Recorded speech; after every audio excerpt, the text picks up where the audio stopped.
ومن سيئات أعمالنا من يهده الله فلا مضل له ومن يضلله فلا هادي له وأشهد أن لا إله إلا الله وحده لا شريك له ونشهد أن سيدنا ومولانا محمدًا عبده ورسوله الذي أرسل إلى الناس كافة بشيرا ونذيرا وداعيا إلى الله بإذنه وسراجا منيرا أما بعد فقد قال الله تعالى في كلامه المجيد وفرقانه الحميد أعوذ بالله من الشيطان الرجيم بسم الله الرحمن الرحيم ووصينا الإنسان بوالديه حسنا وإن جاهداك على أن تشرك ما ليس لك به علم فلا تطعهما وصاحبهما في الدنيا معروفا وقال رسول الله صلى الله عليه وسلم أكبر الكبائر الإشراك بالله وقتل النفس وعقوق الوالدين وقول الزور صدق الله العظيم وصدق رسوله النبي الكريم صلى الله على سيدنا ومولانا محمد وعلى آله وأصحابه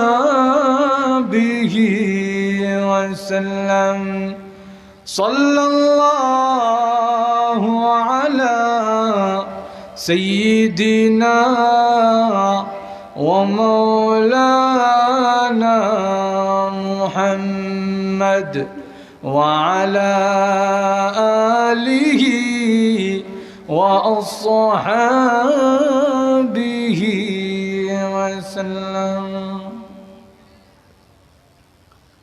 দয়ামির বাজার তাফসিরুল কোরআন কমিটির উদ্যোগে আয়োজিত 2 দিনব্যাপী তাফসিরুল কোরআন মাহফিলের আজকে প্রথম দিনের সমাপনী অধিবেশনের অত্যন্ত শ্রদ্ধাভাজন সভাপতি, উপস্থিত মুআজ্জাজ মুকাররম ওয়াজিবুল ইহতিরাম উলামায়ে কেরাম, সুধী মণ্ডলী এবং সর্বস্তরের প্রাণপ্রিয় ধর্মপ্রাণ মুসলমান ভাইরা, পর্দার অন্তরালে অবস্থানরত অত্যন্ত শ্রদ্ধেয়া মা ও বোনেরা, সর্বপ্রথম সেই মহান আল্লাহ পাকের আলিশান দরবারে শুকরিয়া আদায় করছি, যিনি অত্যন্ত দয়া এবং মায়া করে কোরআন এবং হাদিসের এই জলসায়, এই মুবারক মজলিসে আমাদেরকে আসার এবং বসার সুযোগ দান করেছেন, তৌফিক দান করেছেন।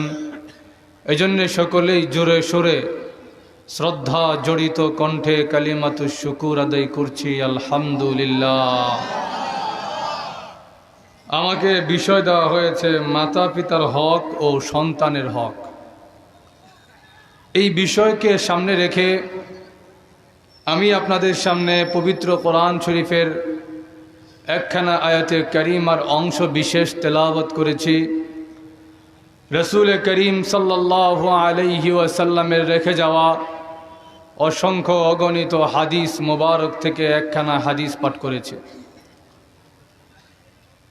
ভাইরা আমার, পৃথিবীর দিকে যদি লক্ষ্য করে দেখবেন এই পৃথিবীতে যত অশান্তি, যত মারামারি, এর পিছনের মূল কারণ, মূল রহস্য হলো একজন আরেকজনের হক প্রাপ্য পাওনা বুঝায়া দেয় না। জোরে বলেন ঠিক কিনা? সকল অশান্তির পেছনের মূল রহস্য হলো এই পাওনা, এই হক। আর এই পৃথিবীতে আমরা যারা আছি, আমরা সকলেই অশান্তি চাই না, শান্তিতে বসবাস করতে চাই। কেউ কি অশান্তি চায়? এমনকি গরু ছাগলও অশান্তি চায় না। একটা ছাগল, তার টাইম নেও পানিতে নামাইতে পারবেন না। কেন? পানিতে গেলে তার অশান্তি হয়, সেও শান্তি চায়, এজন্য ডাট করে ধরে রাখে, পানিতে যায় না। জোরে বলেন ঠিক কিনা? কিন্তু একটা মহিষ, আপনাদের এলাকায় কি বলে জানি না, মহিষ কয়নি, উত্তরবঙ্গে অনেক জায়গায় বোস কয়, বোস। অনেক মহিষ দেখবেন এ যদি পানিতে যায়, এর টাইম নাও পানির থেকে আনা যায় না। কেন? পানিতে গেলে তার শান্তি লাগে, পানির থেকে উঠাইলেই অশান্তি। জোরে বলেন ঠিক কিনা? তাহলে গরু ছাগল হোক, পশু পাখি হোক, মানুষ হোক, সকলেই সমাজে শান্তিতে থাকতে চায়, কেউই অশান্তি চায় না। কিন্তু শান্তিতে যদি থাকতে হয়, শান্তি যেই পথে সেই পথে যেতে হবে, অশান্তি যেই পথে সেই পথে গেলে শান্তির খোঁজ পাওয়া যাবে না। জোরে বলেন ঠিক কিনা? গায়ের নিচে গেলে দুধ পাওয়া যাবে, বলদের নিচে গেলে উষ্টা পাওয়া যাবে, দুধ পাওয়া যাবে না। আমার মাত বুঝেন তো আপনারা? এক লোকের বাসায় তার বিয়াই আইছে, এখন আটকাছে বিয়াই আইছে, বিয়াই তো আইসিন দয়ামির বাজার তাফসির শুনতো। এখন দেখে আইসি যখন বিয়ের বাসাও দয়ামিরের পাশে হইতে যাই, বিয়ের বাসায় একটা হাজিরি দিয়াই গেছে যে আজকা বিয়ের বাসায়। এখন বিয়াই চিন্তা করলো, আমার বিয়াই সাহেব যখন আইসুইন তাইলে তো কিছু চা নাস্তা করান লাগে, কিন্তু আজকা যে আইসুইন কোনো মেহমানদারি করতে পারি না, আচ্ছা একটু চা বানাই। বেগম সাহেবরে যখন কইছে চা বানায় দাও, বিয়াই সাহেব আসছেন, বেগম সাহেব কো বাসার তো দুধ নাই। এখন রং চা তো দেওয়া যায় না, কারণ আমাদের দেশে রং চা দিলে মনে করে বকিল। আমার মাত বুঝেন তো আপনারা? রং চা দিলে মনে করে দুধ দিছে না, বকিলগিরি করছে। এখন বিয়াইরে রং চা কেমনে দেই? এখন চিন্তা করলো, যাক আমার গাইটা তো আছে, এখন গাই যদিও দুধ দেওয়া বন্ধ করছে, আচ্ছা যাক গাই না হয় দিল না দুধ, গাই যদি 1 সের দুধ দেয়, বলো দেখি 250 গ্রাম দুধ দিবে না? বলো দেখি 1 পা দুধ দিতে পারবে নি? বিআই সাহেব কিয়াস করলেন, চিন্তা করলেন, আমার গায়ে যদি 2 সের দুধ দিতে পারে, বলদে তো 1 পা দুধ দিতে পারবেই অবশ্যই। এবার দুধ যেটাতে নেয়, যেটা দিয়ে দুধ দহন করে, এই পাতিলা নিয়া গায়ের দিকে না যায় বলদের দিকে রওনা হয়েছে। বলদেও কয় তাই উল্টা এখানে, তাই তো আমার কাছে আওয়ার কথা না, তাই তো গায়ের কাছে না যাইতো। জোরে বলেন ঠিক কিনা? যেই গেছে বলদের নিচে আর পজিশন লইয়া বইছে, যখন গায়ের নিচে যেমন ধরার জায়গা আছে, বলদের নিচেও তো একটা ধরার জায়গা আছে। জোরে বলেন ঠিক কিনা? এখন যেই পজিশন নিয়ে ধরতে বইছে, এমনি বলদে কয় তুই উল্টা জায়গা যখন আইস, দুধ তো পাইতেই না, আমার লাত্তি এখন পাইবি। জোরে বলেন ঠিক কিনা? ঠিক তেমনই ভাবে সমাজে সকলেই শান্তিতে বসবাস করতে চায়, কিন্তু শান্তি যেই পথে, সেই পথে না যায় অশান্তির পথে যায়। এই জন্যে সমাজে শান্তি প্রতিষ্ঠিত হয় না, অশান্তির আগুন দাউ দাউ করে জ্বলে। তাহলে এখন প্রশ্ন হলো, হুজুর বাস্তব বুঝলাম, কিন্তু শান্তি কোন পথে? জোরে বলেন ঠিক কিনা? প্রশ্নের উত্তর হলো, আল্লাহ নিজেও কোরআনে বলছেন, এই সমাজে যদি শান্তি প্রতিষ্ঠিত করতে হয়, তাহলে 2টা হক আছে, 2টা প্রাপ্য আছে। এই 2টা প্রাপ্য, 2টা হকের পাওনাদার ভিন্ন ভিন্ন। এই 2টা হক যদি আদায় করে দিতে পারি, এই পৃথিবীতে, এই সমাজে শান্তি প্রতিষ্ঠিত হবে, কোনো সন্দেহ নাই। এখন কথা হলো, হক কার? হক একজন পাওনাদার হয়, একজন দেনাদার হয়। আমার মত বুঝেন তো আপনারা? হক যেখানে আসে, পাওনা যেখানে আসে, সেখানে একজন হয় পাওনাদার, আরেকজন হয় দেনাদার। এখন প্রশ্ন হলো, পাওনাদার কে আর দেনাদার কে? একটা হকের নাম হলো হাক্কুল্লাহ, একটা হকের পাওনাদার হলেন আল্লাহ, দেনাদার হলেন সমস্ত মানুষ। আমার মত বুঝছেন তো আপনারা? এক হকের নাম কি? আল্লাহর হক। এই হকের পাওনাদার একমাত্র আল্লাহ রাব্বুল আলামিন, দেওনাদার আমরা সকল মানুষ। আল্লাহ রাব্বুল আলামিনের হকটা হলো সর্বপ্রথম হক। এই হক যদি আদায় না করেন, বাকি সব হকের পিছে দৌড়তে পারেন, জিন্দেগিতে আদায় করতে পারবেন না। জোরে বলেন ঠিক কিনা? আল্লাহ রাব্বুল আলামিনের হক কি, এটা বলেই আমার আলোচ্য বিষয়ে চলে যাব। কারণ যে কোনো হক, আল্লাহর পরের যেই কোনো হক আদায় করার আগে আল্লাহর হক আদায় করতে হবে। জোরে বলেন ঠিক কিনা? এবার আসেন, আল্লাহর হক কি?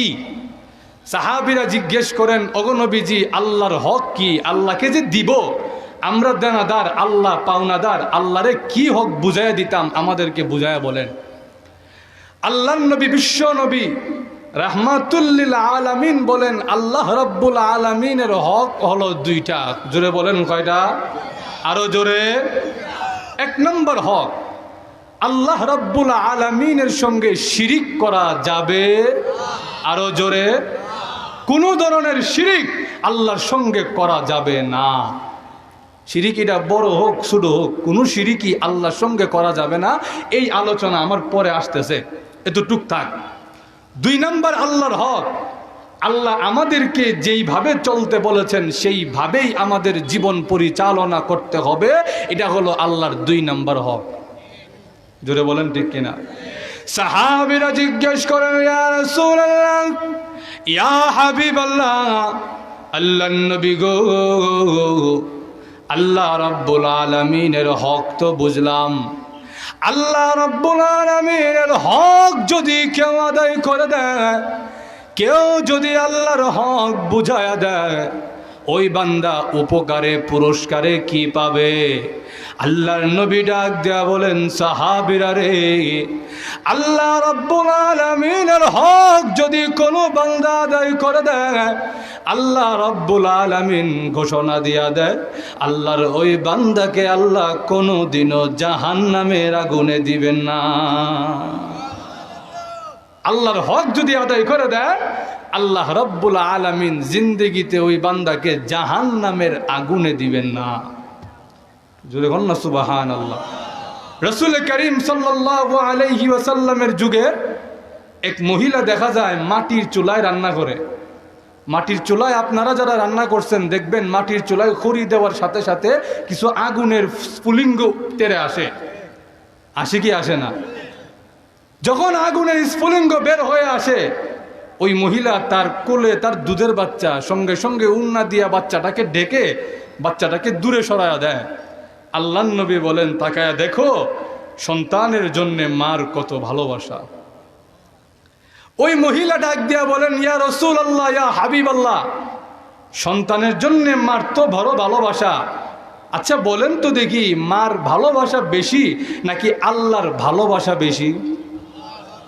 নবীজি বলেন, অবশ্যই মার চাইতে কোটি কোটি গুণ বেশি দয়ালু হলেন আল্লাহ।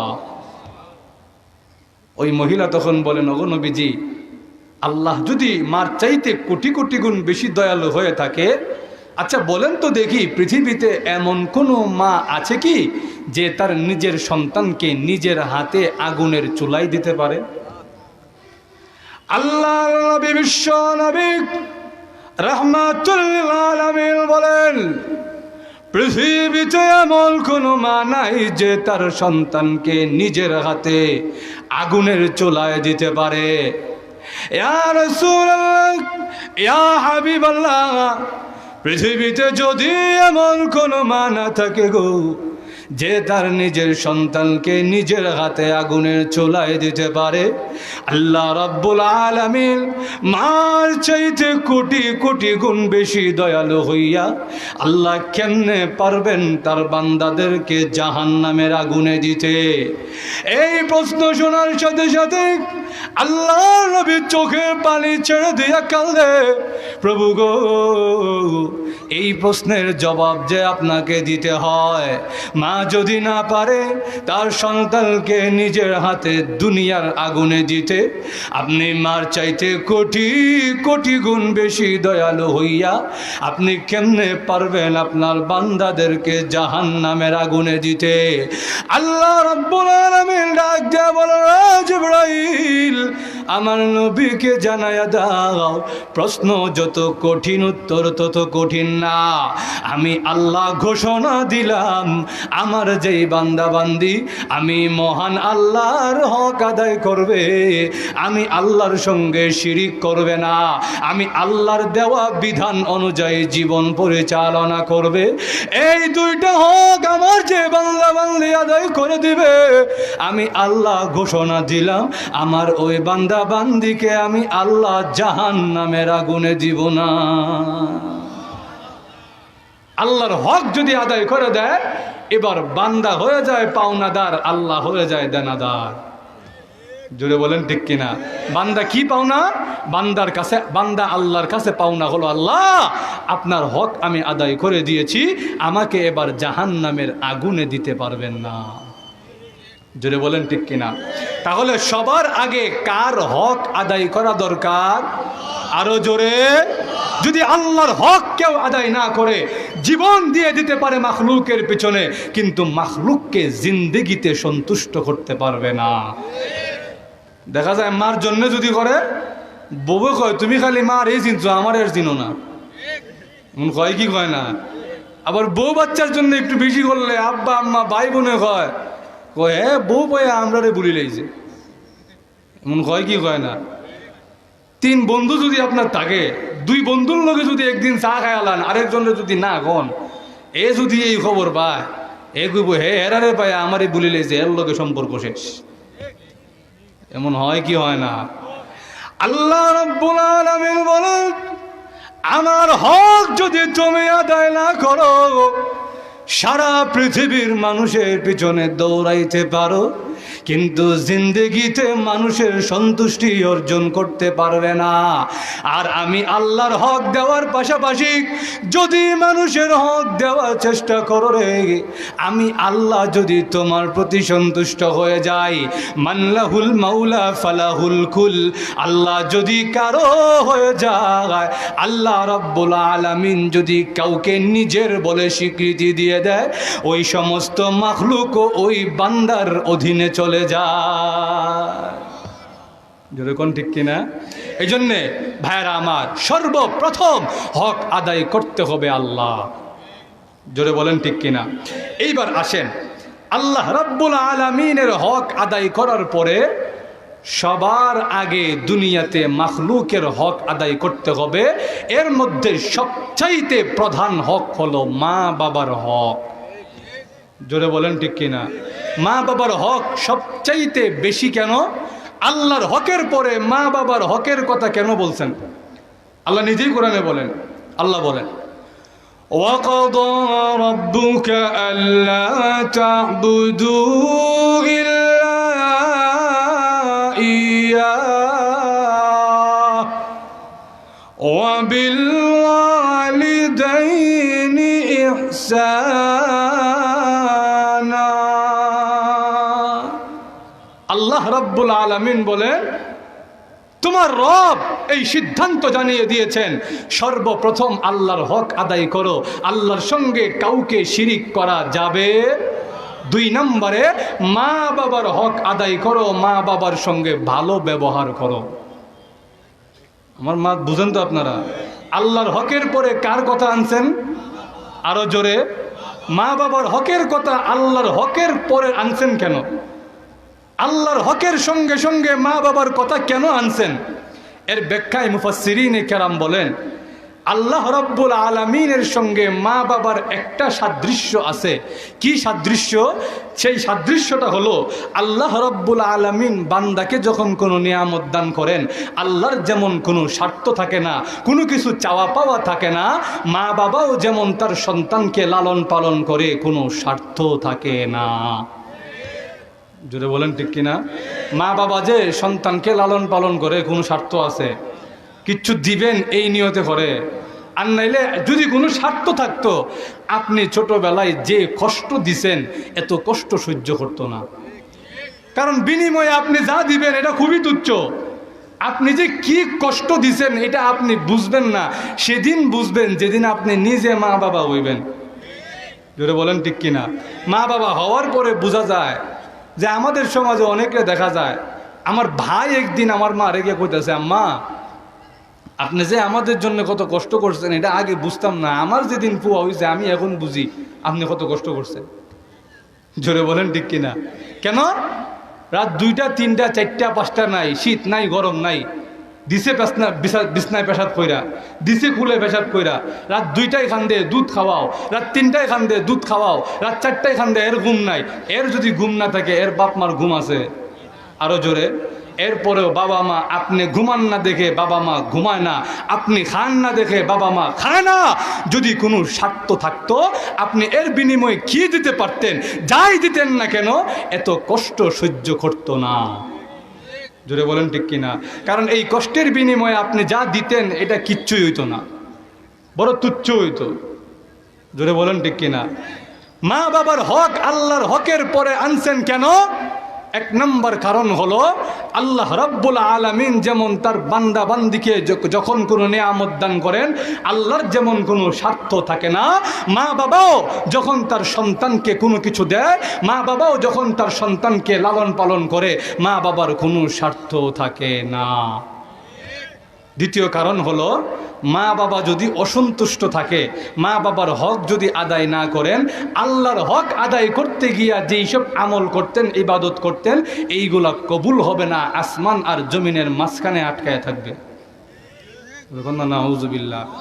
এক লোক সে বাইতুল্লাহ গেছে হজ করতে যখন গেছে, যাওয়ার পরে গিয়া দেখে হজ করে ঠিকই, তার মনের মধ্যে কোনো আনন্দ নাই, মনটা আনচান করে, আর মনও কাবাগরের দিকে যায় না, হজের দিকে যায় না, মন খালি এদিক সেদিক ঘুরে।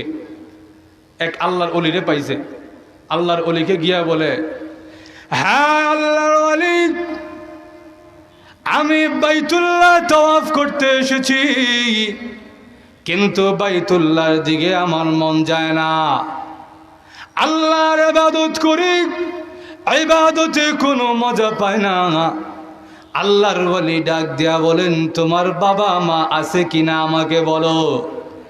ইবাদতে মজা না পাওয়ার কারণ আমি যেটা বুঝি, তোমার আব্বা আম্মা এখনো জিন্দা আসেনি, ওই লোক বলে আব্বা আম্মা জিন্দা আছেন, আব্বা আম্মার সঙ্গে কোনো সম্পর্ক আছে কি? ওই লোক লজ্জায় কোনো উত্তর দিতে পারে না।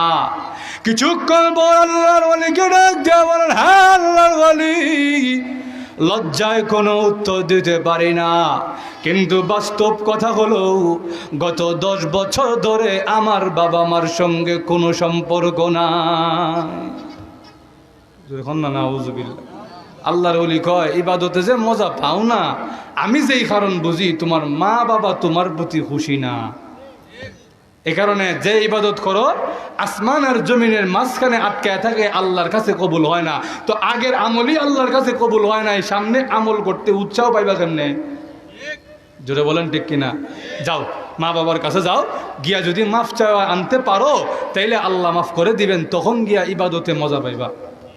এবার আসছে 10 বছর ধরে তো মা বাবার সঙ্গে কোনো সম্পর্ক নাই, মা বাবা জিন্দা আছে না নাই এই খবরও নেই। আসছে 10 বছর পরে, যেই এলাকায় থাকতো ওই এলাকার রাস্তাঘাটও এখন চিনে না, এলাকার দোকানদারও তাকে চিনে না। এলাকায় আসার পরে জিজ্ঞেস করতেছে, আপনাদের দয়ামিরের যে বসিরউদ্দিন আসিন তাই এখন আসেননি, তাই কেমন আসুন? এমনি দোকানদার কই কেমন আসুন এটা তো পরের কথা, তাই তো দুনিয়া তুই নেই। ছেলের ভিতরে আস্তে আস্তে কষ্ট লাগে, হা আমার আব্বা দুনিয়া থেকে চলে গেলেন, আমার এই খবরও নাই। আচ্ছা ওনার বিবি বাচ্চার কি অবস্থা? টানতে দুনিয়ার থেকে গেছেন, বহুত কষ্ট করে গেছেন, 2টা কিডনি নষ্ট হয়ে গেছে, চিকিৎসার অভাবে ধুকে ধুকে মরে গেছেন। এলাকায় যখন দেখা গেছে জাকাত ফিতরা কেউ দিত, ওই জাকাত ফিতরা পাইলে এলাকার মানুষ কিছু সাহায্য করলে কিছু চিকিৎসা করতে পারত। এরপরে আবার ওষুধ নাই, চিকিৎসা নাই, এইভাবে ধুকে ধুকে মরে গেছেন। আর ওনার বউ যে আসুন টান আসেন, কিন্তু না থাকার মতো, ওনারও 2টা চোখ নষ্ট, গ্যাস্ট্রিকে আলসার হয়ে ক্যান্সার হয়ে গেছে, এখন ওনারও বাঁচার সম্ভাবনা বেশি নাই। এখন এই অবস্থায় আছে, এলাকার মানুষ যদি কিছু দেয় তাহলে চলতে পারে, না দিলে ঘরে বাজারও নাই, খানিও নাই। এই অবস্থার কথা চিন্তা করে ছেলে এবার তাদের বাড়ির দিকে 1 কদম আগায় 1 কদম পিচ্ছায়। আমি আমার মার কাছে কেমনে গিয়ে আমার মুখ দেখাবো? বাড়ির দরজায় গিয়ে ডাক দিছে, মা। যেই মাত্র মা বলে ডাক দিয়েছেন, এমনি মা ডাক দিয়া বলে, কে গো, এত মধুর সুরে কে আমাকে ডাক দিল? গত 10 বছরে এত মধুর আওয়াজ জিন্দেগিতে কোনোদিন শুনি নাই। মা চোখে দেখে না, লাঠি নিয়ে ভর করে দরজা খুলে দেয়, আর বুকে জড়ায়া ডাক দেয়া বলে, আয় রে বাবা, গত 10টা বছর তোর মুখে এত সুন্দর ডাক জিন্দেগিতে শুনি নাই। কোথায় ছিলি, কোথায় হারিয়ে গেলি? একবারও কি এই বুড়া মা বাবার কথা মনে হয় নাই? সন্তানকে এইভাবে বলে, সন্তানকে যখন বুকে জড়ায়া নিয়েছে, সন্তান ডাক দিয়া বলে, মাগো, ও মা, আমাকে তো আপনি লাঠি দিয়া বাইরে দূরে সরা দেওয়ার কথা। হ্যাঁ আম্মা যান, আমার মুখও তো আপনার দেখার কথা না, কিন্তু আপনি দেখা যায় আমাকে বুকে জড়ায়া নিয়েছেন। আমি যে আমার আব্বার খোঁজ নিতে পারি নাই, আমার আব্বা যে চিকিৎসা না পেয়ে মরে গেলে, হ্যাঁ আম্মা, আমি যে আপনারও খোঁজ নিতে পারি নাই, আপনিও যে মরণাপন্ন চোখে দেখেন না, আমাকে যে আপনি তাড়াইয়া দিলেন না, আমাকে যে আপনি বুকে জড়ায়া নিলেন, কারণটা কি? মা ডাক দিয়ে বলেন, সন্তান, তোমাকে 10টা মাস পেটে ধারণ করেছি, তোমাকে প্রসব করেছি, প্রসব বেদনা সহ্য করেছি, তোমাকে 2টা বছর বুকের দুধ খাওয়াইছি, কত কষ্ট তুমি আমাকে দিয়েছো। পৃথিবীতে আসার সময় কত লাথি আমি আমার কলিজায় দিয়েছো, আমি সহ্য করেছি।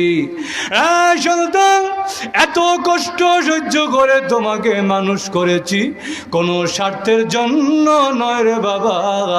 এই জন্যে আজকে যখন তুমি আমার কাছে ফিরে এসেছো আর মা মা বলে যখন তুমি ডাক দিয়েছো, আমি মা পিছনের সমস্ত কষ্টের কথা এক নিমিষেই ভুলে গিয়েছি।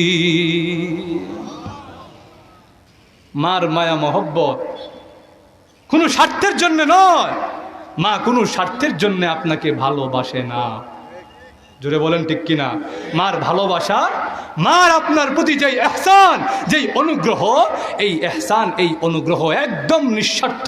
সারা পৃথিবী দিয়ে দিলেও মার কষ্টের বরাবর হবে না। জোরে বলেন ঠিক কিনা? একজন সাহাবী এসে জিজ্ঞেস করেন, ওগো নবীজি, আমার তো আব্বাও আছেন আম্মাও আছেন, কিন্তু আমার ভালো ব্যবহার পাওয়ার বেশি হকদার কে? কার সঙ্গে বেশি ভালো ব্যবহার করব, আব্বার সঙ্গে নাকি আম্মার সঙ্গে? আল্লাহর নবী বলেন, 3 বার বললেন, তোমার মা বেশি হকদার, তোমার মা বেশি হকদার, তোমার মা বেশি হকদার, এরপর তোমার বাবা হকদার। আপনারা বলবেন, হুজুর মা 3 বার বাবা 1 বার কেন? এই প্রশ্ন আসে কি আসে না? মা 3 বার বললেন নবীজি, বাবা 1 বার কেন? এর উত্তরে বলেন, মা এমন 3টা কষ্ট সহ্য করে যেই 3টা কষ্ট বাবা সহ্য করে না। সেটা বলেন ঠিক কিনা? আল্লাহ নিজেই কোরআনে বলেন, হামালাতহু উম্মুহু কুরহা ওয়া ওয়াদাআতুহু কুরহা وحمله وفصاله 30 شهرا। আল্লাহ রাব্বুল আলামিন বলেন, মা এমন 3টা কষ্ট সহ্য করে যেই কষ্ট আর কেউ সহ্য করতে পারে না। 1 নম্বরে হলো মা তাকে 9 মাস 10 মাস পেটে ধারণ করে। এই যে কষ্ট, এই কষ্ট বাবা সহ্য করে। আরো জোরে, বাবা কি কষ্ট সহ্য করেনি? বাবা তো যেদিন মা প্রসব করবেন, মা দেখা যায় কষ্টে 1 পাশ হইলে আর 1 পাশ হইতে পারে না, পেটের মধ্যে এমন ব্যথা, এর মধ্যে আবার সন্তানে লাথি দেয়, দেয় কি দেয় না? 2 নম্বর কষ্ট হলো ওয়াদাআতহু কুরহা, মা প্রসবের ব্যথা সহ্য করে, বাবা প্রসবের ব্যথা সহ্য করে না। জোরে বলেন ঠিক কিনা? এদিকে ভিতরে দেখা যায় মা চিৎকার করে, বাচ্চা প্রসব হচ্ছে, আর বাবা দেখা যায় হাতে মালিশ করে, পুয়া হইতেছে নানি। তো জোরে বলে, বাবা এই কষ্ট সহ্য করে না। 3 নম্বরে হলো সন্তান দুনিয়াতে আসার পরে 2 বছর মা তাকে দুধ পান করায়, এই কষ্ট বাবা সহ্য করতে পারে না। রাত 2টা বাজে যখন বাচ্চা চিল্লায় দুধ খাওয়ানোর জন্যে, বাবা দেখা যায় কম্বলটা আরো মুড়ি দিয়ে, কি গো দুধটা খাওয়া গো, ঘুমাই গেছেন নাকি আল্লাহ? তাইন ঠিকই কম্বল মুড়ি দেখো, দুধটা খাওয়াও, বাচ্চাটা চিল্লা কেন? কিন্তু তাইনের খবর নাই, তাইন কিন্তু নাক দেখে ঘুমাইতেছে। জোরে বলেন ঠিক কিনা? এই জন্য আল্লাহ রসুল সাল্লাল্লাহু আলাইহি ওয়াসাল্লাম বলেন, তোমার মা যখন 3টা কষ্ট সহ্য করে, যেই কষ্ট তোমার বাবা সহ্য করতে পারে না, এই জন্যে তোমার মার হক বেশি, মার সঙ্গে ভালো ব্যবহার করো। জোরে বলেন ঠিক কিনা? 2 নম্বর কথা হলো, মা বাবা যার আছে, মা বাবা পাইয়াও যদি কেউ জান্নাতের টিকিট না কিনতে পারে, আল্লাহর নবী তাকে বদদুয়া দিয়া গেছেন। নাউজুবিল্লাহ কইতেন না? আল্লাহর নবী, বিশ্ব নবী রাহমাতুল লিল আলামিন বলেন, রাগিমা আনফুহু সুম্মা রাগিমা আনফুহু সুম্মা রাগিমা আনফুহু, আমার ওই উম্মত ধ্বংস হয়ে যাক, ওই উম্মত ধ্বংস হয়ে যাক, ওই উম্মত ধ্বংস হয়ে যাক। 3 বার বদদুয়া দেওয়ার পরে সাহাবীরা ডাক দিয়া বলেন, ইয়া রাসূলুল্লাহ, ইয়া হাবিবাল্লাহ, আল্লাহর নবী গো, কাকে ধ্বংস হওয়ার বদদুয়া দিলেন?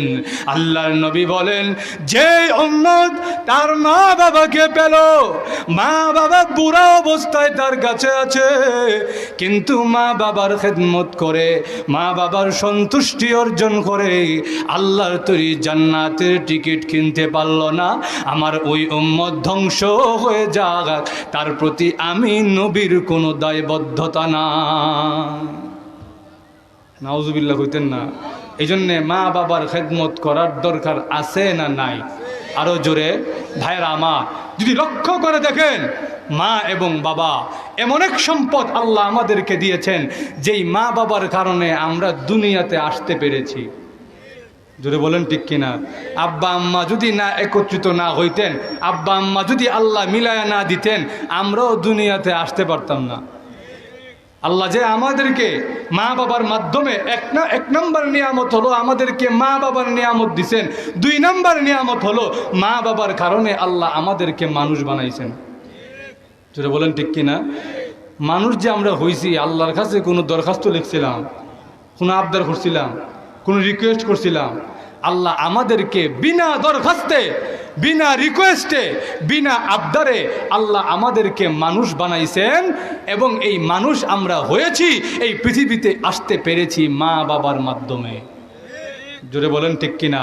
এই জন্যে এই কথাটা মনে রাখবেন, আল্লাহর নবী, বিশ্ব নবী রাহমাতুল্লিল আলামিন, তিনি বলেছেন, তোমার মা বাবা যদি থাকে, মা বাবা থাকা অবস্থায় যদি মা বাবার খেদমত করে, মা বাবার সন্তুষ্টি অর্জন করে জান্নাতের টিকিট কিনতে না পারো, তুমি ধ্বংস হয়ে যাও, আমি নবীর কোনো দায়বদ্ধতা নাই। নাউজুবিল্লাহ, রজুরে হইতেন না। গেল 1 নম্বর। 1 নম্বরে বুঝলাম মা বাবার খেদমত করতে হবে, মা বাবার হক আদায় করতে হবে, মা বাবার কথা মতন চলতে হবে। জোরে বলেন ঠিক কিনা? এবার আসেন 2 নম্বর, সংক্ষিপ্ত করে ফেলি। এবার আসেন 2 নম্বর। 2 নম্বরে হলো মা বাবার কথা যে মানবেন, মা বাবার হক যে আদায় করবেন, সব তো করবেন, কিন্তু কিছু কিছু কথা আছে মা বাবা বললেও শোনা যাবে না। আমার মাত বুঝছেন তো? প্রথম কথা কি বললাম? মা বাবা যা বলবেন সব শুনতে হবে, মা বাবার খেদমত করে জান্নাত কিনতে হবে, মা বাবাকে ভালোবাসতে হবে, খেদমত করতে হবে, সেবা করতে হবে। 2 নম্বর কথা হলো মা বাবা এমন কিছু কথা বলবেন যেই কথা আপনার জন্য শোনা ওয়াজিব নয়। জোরে বলেন ঠিক কিনা? আমি যে আয়াত তেলাওয়াত করেছি, এই আয়াতেও আল্লাহ বলেন, প্রথম কথা, ওয়াসাইনাল ইনসানা বিওয়ালিদাইহি হুসনা, আমি মানুষকে ওসিয়ত করলাম, মানুষকে জোর নির্দেশ দিলাম, মা বাবার সঙ্গে ভালো আচরণ করো। 2 নম্বরে আল্লাহ বলেন, ওয়া ইন জাহাদাকা আলা আন তুশরিকা বি মা লাইসা লাকা বিহি ইলম ফালা তুতি'হুমা ওয়া সাহিবহুমা ফিদ দুনিয়া মা'রুফা, তোমার মা বাবা যদি আমার সঙ্গে শিরিক করতে কয়, আমার বিরুদ্ধে কথা কয়, তাহলে মা বাবার কথা শোনা যাবে?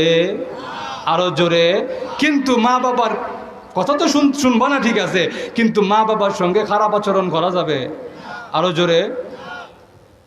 আল্লাহর নবীর সাহাবী হযরত আসমা রাদিয়াল্লাহু আনহা বলেন, ইয়া রাসূলুল্লাহ, ইয়া হাবিবাল্লাহ, হ্যাঁ নবীজি, আমার আম্মা আমাকে কালিমা থেকে দূরে সরতে বলেন, আমার আম্মা আমাকে দিন ছেড়ে দিতে বলেন। হ্যাঁ নবীজি, আমার মার সঙ্গে আমি সম্পর্ক ছিন্ন করে দিতে চাই। যেই মা আমাকে আমার আল্লাহ থেকে দূরে সরাইয়া দিতে চায়, যেই মা আমাকে আমার আল্লাহর বিরুদ্ধে যেতে বলে, ওই মার কোনো দরকার আমার নাই। আল্লাহর নবী, বিশ্ব নবী রাহমাতুল আলামিন বলেন, আসমা রে, তোমার মা যখন তোমাকে আল্লাহর সঙ্গে শিরিক করতে বলে, মার কথা শোনা যাবে না, কিন্তু মার কথা না শুনে মার সঙ্গে কোনো খারাপ আচরণও করা যাবে না। জোরে বলেন ঠিক কিনা? হযরত সাদ বিন আবি ওয়াক্কাস রাদিয়াল্লাহু আনহু, উনি যখন কালিমা পড়ে মুসলমান হয়ে গেছেন, ওনার মা কয়, সাদ, তুই এমন কি ধর্ম গ্রহণ করলি, তোর ধর্মের নাম শুনলেই আমার খাইজানি উড়ে। এমন খাইজানিওয়ালা লোক আমরা সমাজে এখনো আছে না নাই? আরো জোরে। দেখবেন সব ঠিক আছে, কিন্তু ধর্মের নাম শুনলেই আর খাইজানি উড়ে। এতে বোঝা যায় ধর্ম এদের হালুয়া রুটির মধ্যে বাধা দেয়। জোরে বলেন ঠিক কিনা? ধর্মে হালুয়া রুটি বাধা দেয় কেমনে? মুনাফিকরা যখন শুনছে নবীজি কইছে, মান ক্বালা লা ইলাহা ইল্লাল্লাহ দাখালাল জান্নাহ, যে বলবে লা ইলাহা ইল্লাল্লাহ জান্নাতে প্রবেশ করবে। আর জান্নাতের নাজ নিয়ামতের কথা যখন নবীজি বর্ণনা করে, মুনাফিকরা কয়, জান্নাতে যাওয়ান কত সহজ রে, খালি লা ইলাহা ইল্লাল্লাহ কইলাম জান্নাতে গেলাম গা। জোরে বলেন ঠিক কিনা? এরপর দেখে আল্লাহ আয়াত নাজিল করে, ও মুমিনরা এখন থেকে নামাজ পড়া লাগবে, ও মুমিনরা এখন থেকে রোজা রাখা লাগবে, ও মুমিনরা এখন থেকে বেগানা নারীর দিকে চাওয়া যাবে না, ও মুমিনরা এখন থেকে মদ খাওয়া যাবে না। তখন মুনাফিকরা কয় দূর আগেই ভালো আছে। আমরা সমাজেও কিছু এমন মুনাফিক মার্কা মুসলমান আছে না নাই? দেখবেন সবই ঠিক আছে, নামাজের কথা উঠলেই এখন নামাজ পড়ন লাগে না, ব্যায়াম করলো সারে। এমন আছে না নাই? রোজা রাখতে না কই রোজা রাখানো লাগে না, রোজা রাখবো হে জের ঘরে খানি নাই, আমার ঘরে খাওন আছে, আমি রোজা রাখতাম খানে, আমি উপাস থাকতাম খানে। তাহলে বোঝা যায় সে নামে মুসলমান হইলেও ভিতরে ইসলাম ইমানের নাম গন্ধ নাই। জোরে বলেন ঠিক কিনা? এই জন্য ভাইরা আমার, শুধু মুখে মুখে বলার দ্বারা কেউ ইমানদার মুমিন হইতে পারে না। জোরে বলেন ঠিক কিনা? ইমানদার হইতে গেলে ধর্মের নামে খাইজানি উঠা যাবে না। জোরে বলেন ঠিক কিনা? দেখা যায় সবই মানে, আবার কিছু মুসলমান আছে এমন ইসলামের যেটা তার সুবিধা মতো মিলে এটা মানে, যেটা সুবিধা হয় না এটা মানে না। দেখা যায় নামাজ পড়ে, রোজা রাখে, আচ্ছা যাক নামাজ রোজা পড়লো, টাকা পয়সা কিছু হয়েছে, হজ করে আয়ে, সমাজের মানুষ তারা হাজি সাহেব ডাকে, মোটামুটি সমাজে একটা নাম দাম আছে, কিন্তু দেখা যায় সুদের মাসালা আইলে সে চুপচাপ। মনে আছে না নাই? দাড়িও আছে, টুপিও আছে, কিন্তু সমাজের এক নম্বরের সুদখোর। দাড়িও আছে, টুপিও আছে, পাগড়িও আছে, কিন্তু তার অফিসের এক নম্বরের ঘুষখোর। এমন আছে না নাই? তো নবীজির যুগে এমন কিছু ছিল। সাদ বিন আবি ওয়াক্কাস রাদিয়াল্লাহু তাআলা আনহুর আম্মা কয়, সাদ তুই যে কালিমা গ্রহণ করলি, তুই যে এই দাওয়াত কবুল করলি, এই যে ইসলাম ইমান খরচ, এটির নাম শুনলে আমার ভাল লাগে না, তুই এক কাম কর, তুই এই কালিমা ছাড়, ইমান ছাড়, দিন ছাড়, আর না হলে আমি মা ঘোষণা দিলাম 3 দিন যাবত কিচ্ছু খাইতাম না, না খেয়ে মরে যাব। এখন সাদ বিন আবি ওয়াক্কাস রাদিয়াল্লাহু তাআলা উনি মনে করছে মা বুঝি এমনি এমনি হইছে, কিন্তু 3 দিন পরে গিয়া দেখে সত্যি সত্যি মা কিচ্ছু খায় না, এমনি জান যায় যায় অবস্থা। উনি তখন চিন্তা করলেন আমার কারণে যদি আমার মার জান যায় গিয়ে আমার কি অবস্থা হবে। ভিতরে একটু নরম হয়ে গেছে, কিন্তু তাৎক্ষণিক ওনার মনে হলো আমার মা আমাকে যেই পথে যাওয়ার নির্দেশ দেয় ওই পথে গেলে মা খুশি হবে, কিন্তু আল্লাহ এবং তার রসুল নারাজ হবে। যদি বলেন ঠিক কিনা? এবার গেছে মার কানে কানে কিচ্ছু একটা বলবে, মা মনে করছে যাক আমার ফুয়া আমার কাছে ফিরে আইছে, দিন ধর্ম ছেড়ে দিছে। কিন্তু সাদ বিন আবি ওয়াক্কাস রাদিয়াল্লাহু আনহু কি বলে বলতাম নেই, অসুবিধা হইতেছে আপনাদের? সাদ বিন আবি ওয়াক্কাস রাদিয়াল্লাহু আনহু মার কানের কাছে গিয়া বলেন, মাগো আল্লাহ রাব্বুল আলামিন যদি আপনাকে 100টা জীবন দান করতেন, আর ওই প্রত্যেকটা জীবনও যদি আপনি না খেয়ে খেয়ে নষ্ট করতেন, তথাপিও আমি সাদ একটা মুহূর্তের জন্যও ঈমান হারা হইতাম না। মা কয় আমি ভাবলাম কি আর এ হইল কি, এবার কয় না বুঝছি আমি না খেয়ে মরে যাবো, কিন্তু আমার পুয়া দিন ছাড়তো না। জোরে বলেন ঠিক কিনা? এবার তার ভাই আছে একজন আম্মার, ওকে বলে এ কিরে কই আসোস, আমার মুখে খাওন তুইলা দে। তাহলে ভাইরা আমার, যেই কথাটা বুঝাইতে চাই, আমাদের সমাজেও অনেক মা আছে দিনদার, ইসলাম ইমান বুঝে, কিন্তু মাঝে মাঝে এমন কথা কয় যেই কথা শুনলে, মার যেই কথা অনুযায়ী চললে আমার আল্লাহ এবং তার রসুল নারাজ হবে। জোরে বলেন ঠিক কিনা? দেখা যায় নামাজও পড়ে রোজাও রাখে, কিন্তু ফুয়ার দেখা যায় বাচ্চা কাচ্চা হয় না, ফুয়ারে গিয়া কয় বাজান রে যা মাজারও গিয়া দড়ি বান্ধে তোর বাচ্চা হইব না। এমন হয় কি হয় না? মার কথা শুন না গিয়া কি মাজারের দড়ি বান্ধে আসা যাইব? বাবার কাছে গিয়া সন্তান চাওয়া যাবে? পিসাবের কাছে গিয়া চাওয়া যাবে? আচ্ছা বলেন তো দেখি, আল্লাহ যদি আপনাকে না দেয়, সারা দুনিয়া মিলে গেলেও কি আপনাকে কেউ দিতে পারবে? আরো জোরে। আর আল্লাহ যদি বলে আমি তোমাকে দিব, সারা দুনিয়া এক হইলেও আপনার কাছ থেকে কেউ ফিরাইতে পারবে না। আবু তালেবের মরণের সময় নবীজি তার পাশে বসা, গিয়া কয় চাচা আপনি সারা জীবন আমাকে কত সাহায্য করলেন, এখন যদি আমি গিয়া দেখি আপনি জাহান্নামের আগুনে জ্বলেন, আমি সহ্য করতে পারবো না। আপনি শুধু কালিমাটা পড়েন, কাউকে বলবো না আপনি যে মুসলমান হয়েছেন, কারো সামনে আপনার নাক কাটা যাবে না, কারো সামনে আপনি নিচু হবেন না, কিয়ামত পর্যন্ত কেউ জানবে না আপনি যে মুসলমান হয়েছিলেন, শুধু কালিমাটা পড়ে মুসলমান হয়ে যান। চাচা কয় না না, ভাতিজার ধর্ম গ্রহণ করমু, বাপ দাদার ধর্ম ছেড়ে দিমু, এত নিচু আমি এখনো হইছি না। চাচা আমি কালিমাটা পড়ি, আপনি শুধু মুখটা নাড়ান। সুবহানাল্লাহ হইতেন না? চাচার প্রতি কত মায়া, উম্মতের প্রতি কত মায়া আর দরদ। চাচা আমি কালিমাটা পড়ি, আপনি মুখটা নাড়ান, এরপরেও আল্লাহর কাছে সুপারিশ করতে পারবো। চাচা এবার কয় ভাতিজা আন্নারু খায়রুম মিনাল আর, সমাজের মানুষের কাছে লাঞ্ছিত হওয়ার চাইতে জাহান্নামের আগুনে জ্বলা ভালো। যখন না নাউযুবিল্লাহ। আল্লাহর নবী, বিশ্ব নবী রাহমাতুল লিল আলামিন চোখের পানি ছেড়ে দিয়ে কাঁদলে, আমার চাচা কিয়ামতের দিন জাহান্নামের আগুনে জ্বলবে, আমি মুহাম্মদ কেমনে সহ্য করতাম। আল্লাহ রাব্বুল আলামিন আয়াত নাজিল করে দিলেন, ইন্নাকা লা তাহদি মান আহবাবতা ওয়ালাকিন্নাল্লাহ ইয়াহদি মান ইয়াশা। ইয়া রাসূলুল্লাহ, ইয়া হাবিবাল্লাহ, আল্লাহর নবী গো, আপনি যাকে চান গো, যাকে চাইলেই হেদায়েত দিতে পারবেন না। আপনি যাকে ভালোবাসেন, যাকে মহব্বত করেন গো, তাকে চাইলে আপনি হেদায়েত দিতে পারবেন না। আল্লাহ রাব্বুল আলামিন যাকে চায় তাকে নিজ গুণে মহান আল্লাহ হেদায়েত দান করে। দেখুন সুবহানাল্লাহ। আল্লাহ যাকে চায় তাকে আল্লাহ এমনি হেদায়েত দেয়, আর আল্লাহ যদি না চায় আপনি যতই মহব্বত করেন না কেন হেদায়েত দিতে পারবেন। আরো জোরে ভাইরা আমার, যেই কথাটা বলতেছিলাম, সমাজে এমন অনেক প্রচলন আছে, সমাজে এমন অনেক কুসংস্কার আছে, সমাজে এমন অনেক প্রথা সংস্কৃতি আছে যেগুলো আমরার বাবা মা ঠিকই বিশ্বাস করে, কিন্তু ওইগুলা যদি বিশ্বাস করতে যাই তাহলে আমরার ঈমান ঠিক থাকতো না। জোরে বলেন ঠিক কিনা? সবচাইতে বড় যেই বিষয়টা আমি দেখেছি এটা হলো আমাদের মা বাবা আমাদেরকে মাজারের দিকে ঠেল্লা দেয়। ঘুমাই গেছেন নাকি আল্লাহ জানে। আচ্ছা, আমাদের সমাজে যে সন্তানাদি হয় না, এমন তো অনেক নবী আছেন যাদের সন্তান ছিল না। ছিল কি ছিল না? ইব্রাহিম আলাইহিস সালাম প্রাথমিক যুগে ওনার সন্তান নাই, বুড়া হয়ে গেছে, তখন আল্লাহর কাছে গিয়ে দোয়া করে, রব্বি হাবলি মিনাস সালিহিন,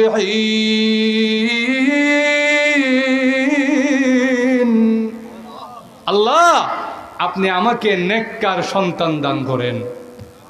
এখান থেকে একটা শিক্ষণীয় বিষয় হলো, সন্তান যখন আল্লাহর কাছে চাইবেন সঙ্গে একটা শব্দ যোগ করেন, আল্লাহ আমাকে নেককার সন্তান দান করেন। বলেন ঠিক কিনা? নেককার সন্তান না হওয়ার চাইতে সন্তান না হওয়া ভালো। জোরে বলেন ঠিক কিনা? জাকারিয়া আলাইহিস সালাম, ওনারও প্রাথমিক যুগে সন্তান নাই।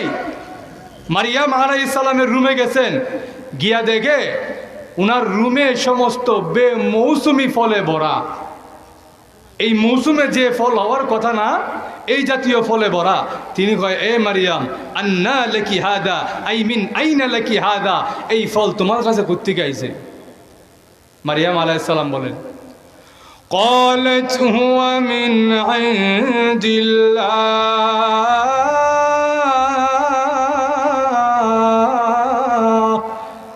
মারিয়াম আলাইহিস সালাম কয়, এগুলো যদিও আমার রুমে এখন আসার কথা নয়, কিন্তু এই বেমৌসুমি ফল বেমৌসুমে আল্লাহ আমাকে দান করেছেন।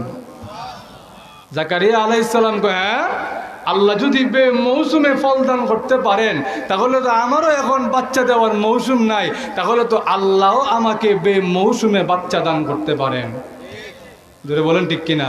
ওই জায়গায় দাঁড়িয়েই জাকারিয়া আলাইহিস সালাম দোয়া করলেন, আল্লাহ হুনালিকা দাআ জাকারিয়া রাব্বা ক্বালা রাব্বি হাবলি মিন লাদুনকা যুররিয়াতান তাইয়্যিবা। আল্লাহ আপনি যখন বেমৌসুমি ফল দান করতে পারেন, ইন্নি ওয়াহানাল আযমু মিন্নি, আল্লাহ আমারও হাড্ডি দুর্বল হয়ে গেছে, ওয়াশতাল রাসু শাইবা, মাথার সবটি চুল সাদা হয়ে গেছে, আমার সমস্ত চুল সাদা, হাড্ডিও দুর্বল, আমারও এখন বাচ্চা দেওয়ার মৌসুম নাই, আল্লাহ আমারও আপনার পক্ষ থেকে একজন উত্তম বংশধর দান করেন। আল্লাহ রাব্বুল আলামিন ওনাদের দোয়া কবুল করছেনি। আরো জোরে, ইব্রাহিম আলাইহিস সালামকে নেককার সন্তান দিছেনি। আরো জোরে, কেমন নেককার সন্তান? ওই বাচ্চা যখন হাত্তা ইযা বালাগা মাআহুস সায়া, বাবার সঙ্গে বাবার আঙ্গুল ধরে ধরে চলার মতন বয়স হয়েছে, এমন সময় আল্লাহ রাব্বুল আলামিন ডাক দিয়া বলেন, হে ইব্রাহিম, তোমাকে আমি আল্লাহ যেই নিয়ামত দান করেছি, যেই সন্তান তোমাকে দান করেছি, ওই সন্তান আমি আল্লাহর রাস্তায় কোরবানি করে দাও। আমি আল্লাহ তোমাকে পরীক্ষা করলাম, তোমার ভালোবাসা আমার জন্য কতটুকু মজবুত। এই শেষ বয়সে তোমাকে যেই সন্তান দান করেছি, ওই সন্তান আমি আল্লাহর রাস্তায় দান করে দাও, কোরবানি করে দাও। ইব্রাহিম আলাইহিস সালাম তার ছোট্ট বাচ্চা ইসমাঈল আলাইহিস সালামের কাছে গিয়া বলেন, ইয়া বুনাইয়া, ও আমার কলিজার টুকরা সন্তান, আমি স্বপ্নে দেখেছি আল্লাহ রাব্বুল আলামিন আমাকে আদেশ করেছেন তোমাকে যেন আল্লাহর রাস্তায় বিলীন করে দেই, কোরবান করে দেই। ইসমাঈল আলাইহিস সালাম তার এখনো বুঝ হওয়ার কথা না, কিন্তু আল্লাহ রাব্বুল আলামিন এমন এক বুঝ তাকে দান করেছিলেন। ওই ছোট্ট বাচ্চা ডাক দিয়া বলে, ইয়া আবাতি ফাআল মা তুমার সাতাজিদুনি ইনশাআল্লাহু মিনাস সাবিরিন। ওই ছোট্ট বাচ্চা ডাক দিয়া বলে, হ্যাঁ আব্বা, আল্লাহ আপনাকে যেই আদেশ করেছেন ওই আদেশ আপনি পালন করে ফেলেন। আমি ছোট্ট বাচ্চা ইসমাইলের কথা চিন্তা করেন না, আল্লাহ যদি চায় গো আমি ছোট্ট বাচ্চা ইসমাইল ধৈর্য ধারণ করব। তাহলে আল্লাহ চাইলে দিতে পারেনি। আরো জোরে, তাহলে আপনি আল্লাহর কাছে না চেয়ে গায়রুল্লাহর কাছে কেন চাইবেন? আমার মাত মনে হয় বুঝেন না আপনারা। আল্লাহ যখন দিতে পারেন, আল্লাহ যদি না দেয় কারো দেওয়ার সামর্থ্য নাই, আল্লাহ যদি না দেয়, আল্লাহ যদি দেয় আটকানোর সামর্থ্য নাই, তাহলে আপনি আল্লাহর কাছে না চেয়ে গায়রুল্লাহর কাছে কেন চাইবেন? জোরে বলেন ঠিক কিনা? এই জন্য ভাইরা আমার তেলাওয়াতকৃত আয়াতে আল্লাহ রাব্বুল আলামিন বলেন, মা বাবার সঙ্গে ভালো ব্যবহার করবে, কিন্তু মা বাবা যদি তোমাকে আমার সঙ্গে শিরিক করার কথা বলে, মা বাবা যদি তোমাকে আমার সঙ্গে গায়রুল্লাহকে মিলাইতে বলে, এমন কোনো কাজ করতে বলে যেই কাজ করলে আমি আল্লাহ নারাজ হব, আমার রাসূল নারাজ হবে, সেই কাজ করা যাবে? আরো জোরে, কিন্তু মা বাবার কথা শুনবা না ঠিক, কিন্তু মা বাবার সঙ্গে খারাপ আচরণ করা যাবে না। জোরে বলেন ঠিক কিনা? এক সাহাবী আল্লাহর নবীর কাছে এসে বলেন, ইয়া রাসূলুল্লাহ, ইয়া হাবিবাল্লাহ, আল্লাহর নবী গো, আপনি জিহাদে যাওয়ার জন্য ঘোষণা দিয়েছেন, আমারও জিহাদে যাওয়ার জন্য মনটা বড় আনচান করে। ও নবীজি, আমাকে আপনি জিহাদে নিয়ে যান। আল্লাহর নবী, বিশ্ব নবী রাহমাতুল আলামিন ডাক দিয়ে বলেন, হ্যাঁ আমার সাহাবী, তোমাকে জিহাদের ময়দানে নিয়ে যাব, কোনো সন্দেহ নাই, কোনো সন্দেহের অবকাশ নাই, তোমাকে অবশ্যই জিহাদের ময়দানে নিয়ে যাব, কিন্তু আগে আমাকে বলো, তোমার ঘরে তোমার কোনো বৃদ্ধ বাবা মা আসেনি? সুবহানাল্লাহ কইতেন না? ওই সাহাবী ডাক দিয়া বলে, ইয়া রাসূলুল্লাহ, ইয়া হাবিবাল্লাহ, আল্লাহর নবী গো, আমার ঘরে আমার একজন বৃদ্ধ মা আছে। আল্লাহর নবী ডাক দিয়া বলেন, আমার সাহাবী, ওই মার খেদমত করতে থাকো, ওই মার পায়ের কাছে পড়ে থাকো, ওই মার সেবা যত্ন করতে থাকো। ওই মার সেবা যত্ন যদি করতে পারো, ওই মা যদি তোমার প্রতি সন্তুষ্ট হয়ে যায়, আল্লাহর রাস্তায় জিহাদ করার চাইতে বেশি সওয়াব লাভ করতে পারবে। জোরে কন্যা সুবহানাল্লাহ। তাহলে মা বাবার খেদমত করার দরকার আছে না নাই? এতক্ষণ যে কথাগুলো বললাম এতটুক বুঝে আসছে তো মা বাবা কত দামি সম্পদ? আরো জোরে। এখন বুঝে না আসলেও আপনারা যখন যারা বাবা মা এখনো হন নাই, বাবা মা হওয়ার পরে বুঝে আসবে আমার আব্বা আম্মা কত দামি ছিলেন। জোরে বলেন ঠিক কিনা? মা বাবা যদি দুনিয়া থেকে চলে যায়, মা বাবার কিছু হক আছে। দুনিয়ায় থাকতে তো কিছু হক দিছেন, মা বাবা দুনিয়া থেকে চলে গেলে মা বাবার কিছু হক আছে। আমাদের সমাজে অনেককে দেখা যায় মা বাবা কবরে দিয়ে আসলে আর জিন্দিগিতে একবারও মা বাবার কবরের দিকে ছায়া দেখে না। এমন আছে না নাই? ওই 40-এ আইলে, ওই জিয়াফত আইলে, ওই 1 বছর হইলে হুজুর ডাইকে আইন না কোরআন শরীফ খতম করায়। আছে না নাই? আচ্ছা বলেন তো দেখি, আমি আমার বাবার জন্যে, আমি আমার মার জন্যে যেই মহব্বত নিয়া, যেই বিনয় নিয়া, যেই ইখলাস নিয়া কোরআন তেলাওয়াত করব, আমার হুজুর কি এত ইখলাস নিয়ে তেলাওয়াত করতে পারবে? তাহলে বোঝা যায় নিজে কোরআন তেলাওয়াত শিখছেও না, আর শিখলেও মা বাবার জন্য যে পড়বে এত সময় নাই, ব্যস্ত মানুষ। জোরে বলেন ঠিক কিনা? এই জন্য হুজুর দেখে আইন না পড়া। আল্লাহ নবী, বিশ্ব নবী রাহমাতুল লিল আলামিন, ওনার মায়ের জন্য কত দরদ আর কত মায়া। আল্লাহ রাব্বুল আলামিনের কাছে অনুমতি চায়, প্রভু গো আমার মা তো মুমিন ছিলেন না। হ্যাঁ প্রভু, আমার মা তো ঈমানদার ছিলেন না। আপনি যদি অনুমতি দেন আমার মার জন্য ক্ষমা প্রার্থনা করব, আপনি যেন আমার মাকে ক্ষমা করে দেন। আল্লাহ রাব্বুল আলামিন ডাক দিয়ে বলেন, ও নবীজি, মা কানা লিন নবিয়্যি ওয়াল্লাযীনা আমানু আইয়াস্তাগফিরু লিল মুশরিকিন ওয়ালাউ কানু উলি কুরবা। হ্যাঁ নবীজি, যারা মুশরিক ছিল, যারা ঈমানদার ছিল না, যারা গায়রুল্লাহর ইবাদত করেছে, কোন মুমিন বান্দা কোন নবীদের জন্য অনুমতি নাই ওই মুশরিকদের জন্য আল্লাহর কাছে মাফ চাইবে। ওগো নবীজি, আপনার মা মুশরিকা ছিলেন, মুমিন ছিলেন না, এই জন্য আমি আল্লাহ আপনাকে অনুমতি দেই নাই। আপনি আপনার মায়ের জন্য আমার কাছে অনুমতি পাবেন না আমার কাছে ক্ষমা প্রার্থনা করার জন্য। হ্যাঁ নবীজি, আপনাকে আমি আল্লাহ অনুমতি দিলাম, আপনি সর্বোচ্চ আপনার মায়ের কবরটা জিয়ারত করতে পারবেন। আল্লাহর নবী, বিশ্ব নবী রাহমাতুল লিল আলামিন মার কবরের সামনে গিয়া এমন ভাবে চোখের পানি ছেড়ে দিলেন, নবীজির চোখের পানি দেখে আশেপাশের সকল সাহাবীরাও চোখের পানি ছেড়ে কাঁদতে লাগলেন। নবীজির মা মুমিনা ছিলেন না, মুশরিক ছিলেন, কিন্তু নবীজি আল্লাহর কাছে বললেন, আল্লাহ আমার মার জন্য একটু আপনার কাছে সুপারিশ করি। আল্লাহ কয়, ওগো নবী, মুশরিকদের জন্য সুপারিশ আপনি করবেন, এটা আপনার জন্য বৈধ না। ঘুমাই গেছেন নাকি আল্লাহ জানে। মুশরিকদের জন্য নবীজি সুপারিশ করতে পারবে? কোন মুমিনও সুপারিশ করতে পারবে না, আল্লাহর কাছে মাফ চাইতে পারবে না। সর্বোচ্চ আপনি আপনার মার খবরটা জিয়ারত করতে পারেন। আল্লাহর নবী, বিশ্ব নবী রাহমাতুল লিল আলামিন মার জন্য মাফ চাইতে পারলেন না। মার কবরের সামনে গিয়ে এমন ভাবে কান্নাকাটি আরম্ভ করলেন, সকল সাহাবীরাও চোখের পানি ছেড়ে কান্না আরম্ভ করলেন। আল্লাহর নবী সাহাবীদেরকে ডাক দিয়া বলেন, ও সাহাবীরা, তোমরাও বেশি বেশি কবর জিয়ারত করো। কবর জিয়ারত করলে মরণের কথা ইয়াদ হয়, কবর জিয়ারত করলে মরণের কথা স্মরণ হয়।